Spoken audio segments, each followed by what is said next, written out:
Mayang buntag sa inyong mga tanan. Karon mga tumiron nito sa diversion kay ingon sila na naang kay mga food dito kay wala na sila skili daw. Ingon sila na naarara sila ng on place sulod. So mga tumiron dito para mamasyal og mukaon. Kani dapita dire na may naglarga na para moadto na may dito sa diversion.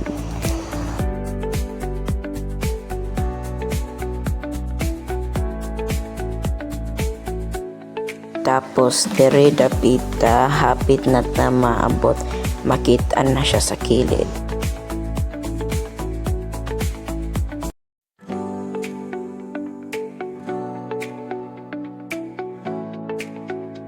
Tapos kung mo turn left ka dito dapita, dira na ang mga kuan, makita nimo ang mga pagkaon na naa sa diversion.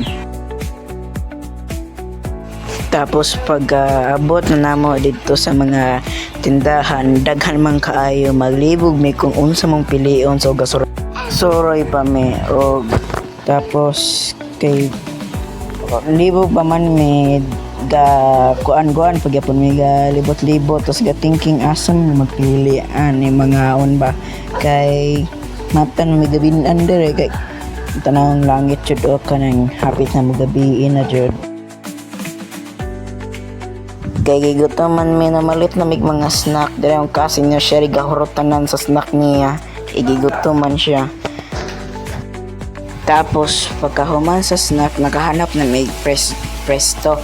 Tapos pagkahuman nang order sila tanan tapos nang lingkod na tong tao nikaon ako mga mura niyang sula nikaon ako mga kanon o manok. Tapos ang uban burger guan pero mga ayo po sa uban kay of course kamay ra yan ang ako. Og pagkahuman sa kaon dira na may ready tanan para manguli na. So kay guys kay wala kay ko ka video na nang hipos na mi og nanguli na mi